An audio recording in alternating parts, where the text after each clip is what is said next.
Yeah. So when I talk about, why do firms choose not to raise the price just to clear the market, what the economists say is the kind of the optimal thing to do. I mean, sometimes it doesn't make sense to do it because of what you're selling. So, if it's admission to an elite college or university like Wharton or University of Pennsylvania, we don't just raise tuition until we fill a class with the people willing to pay the most, because that's not the point of the institution. The experience of being here is, we want to admit only the best and brightest and have them get to interact with each other, and kind of, we think our teaching will be most effective for that group. So we are very selective in that market for kind of picking the group that is right for us.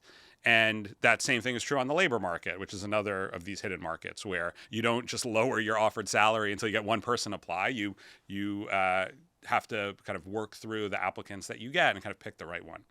But some of the firms, when they do this strategy, it's not just about kind of finding the right people. It might be about bolstering future demand, right? Maybe the restaurant likes the line around the block because then it builds demand for the next night when people walk by and are like, oh my God, how do I get into that restaurant? It looks so good. Right. And so I think this is true of a lot of fad crazes. So this summer it was Labubus. I don't know if you came across this, but I heard. Yeah. So, they're these little stuffed animals, and they remind me of Beanie Babies, or when I was a kid, Cabbage Patch Dolls, where everybody wants one this summer and they're impossible to get. And that's, it's not, I don't think it's just that they have trouble producing them. I think they want there to be a mania around them so that people will get excited by buying it. And that, creates these hidden markets that might not otherwise exist. So how common then are hidden markets, and are they more common than maybe we think that they're out there? They're definitely more common than we think. So when I started kind of talking about hidden markets and thinking about all the ways that they crop up, I mean, I was writing a book on it, and I was also surprised how often that they